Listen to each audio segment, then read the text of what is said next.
What is up, my friends? Welcome back to the channel. Thank you for checking out the video, coming along on the ride with me. I appreciate it. And I'm checking for traffic because I need to make a left.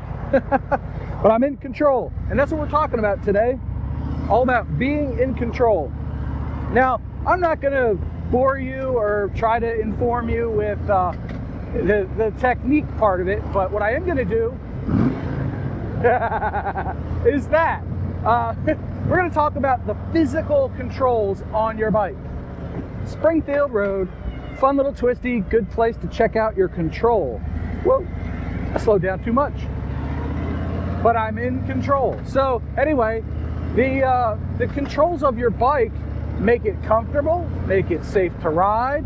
You know, there's a whole lot of variations on a common topic there. The biggest one that comes to mind is Harley versus Metric, or Harley versus everybody really, where they have the turn signals on the separate handlebars. And I don't know why they do it. I did some research and I couldn't come up with a clear answer. If you know, let me know in the comments below. But what I did find was supposedly BMW had a string of model years where they had controls on separate handlebars. I happen to like the separate handlebar controls because push left, push on the left turn signal, go left. Push right, push the button right, go right. You know, same thing. And you know, it's funny because I have a couple of Kawasaki's, and they obviously have the all-in-one on the left handlebar control for turn signals. And I always find it's about a mile and a half learning curve when I get back on those bikes after riding this one for a while. Anybody else have the same issue? But that's the turn signal debate. You know, there's two schools of thought there, and both think the other is wrong. I happen to think everybody's entitled to their opinion, but for me, I prefer the Harley controls, like I mentioned before. But speaking of hand controls, handlebars is a hot topic. Everybody that buys a cruiser seems to want to swap out the bars, some for comfort, some for aesthetic. I happen to like where the bars are on this bike, and if I find myself struggling to control the bike, say at slower speeds, I just lean forward a little bit like this, and I'm good to go. The other thing is a seat. You can swap out your seat for something lower, closer to the bars, further back, up higher, depending on your height.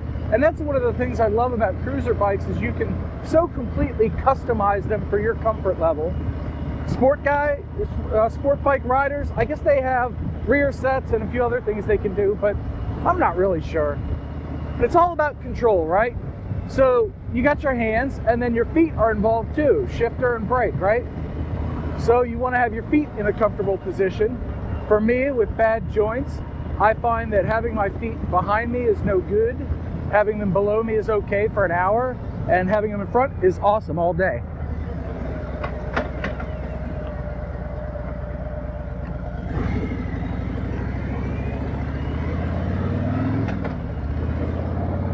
Now, I have completely forgotten my route, but this is what I'm taking.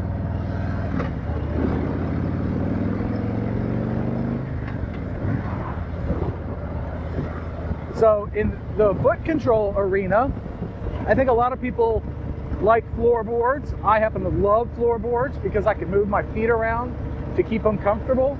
And I find that at highway speeds, whatever pegs I'm pushing down on, if they're anything forward, like on my bobber, no way. They want to push, the wind wants to push my feet off the pegs.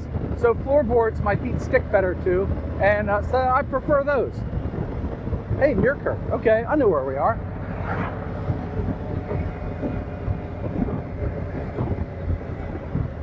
So what is your favorite foot controls? Let me know in the comments below.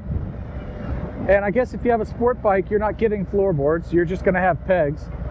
But if you have a cruiser, what kind of foot controls do you like?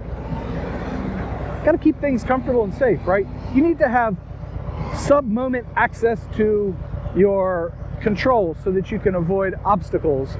Like you saw in a recent video of mine, where know your escape routes. You had to. I was happy to have known my escape routes on that ride. That's for damn sure. So anyway, I'm just trying to get people's thoughts on it and what they think is better for controlling the bike.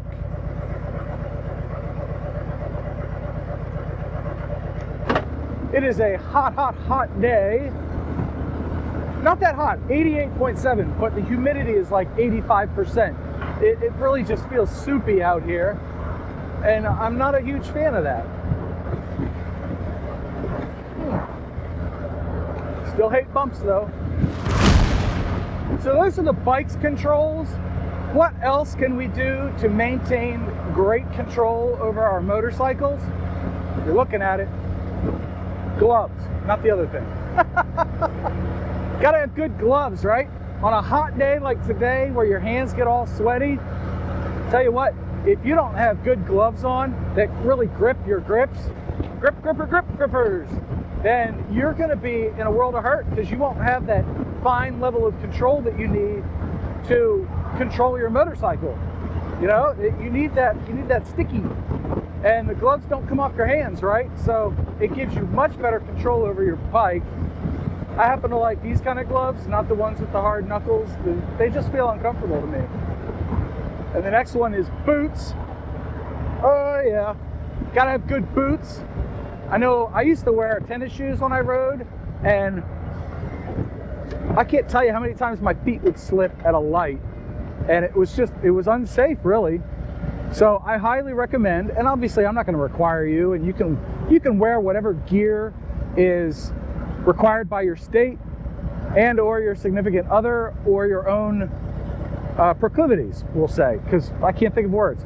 But the gloves and the boots, I find them to be very important to get that traction that you need on the grips and on the pegs, floorboards, and the ground. You know, a lot of people forget that occasionally, like there, you have to stop. So those are my suggestions. What are yours? Do you have something I didn't think of?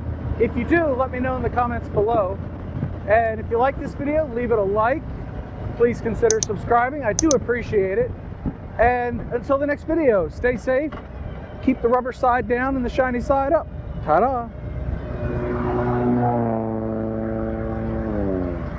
That was a lot of noise for not a lot of fast. Oh well, bye! You always chase the divine through your space and time, pain I couldn't define, stuck down here in the mind, drifting all through the void, dreams that you destroyed, you left. What the hell is wrong with this guy? Doing 10 and 5 under and then swerving all over the frickin' road? Get off the phone and drive. Bring me home, don't leave me here all alone. I don't know. Oh, come on, really? What the hell are you doing? Spaceman's out here on his own again.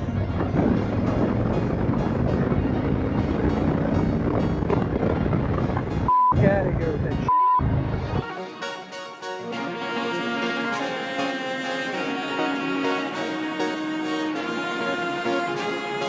Spaceman's out here on his own. I don't know where to go. I guess I could have been patient, but I'm not a very patient man. And if you're gonna mess around behind the wheel, I don't have any tolerance for that. Where to go?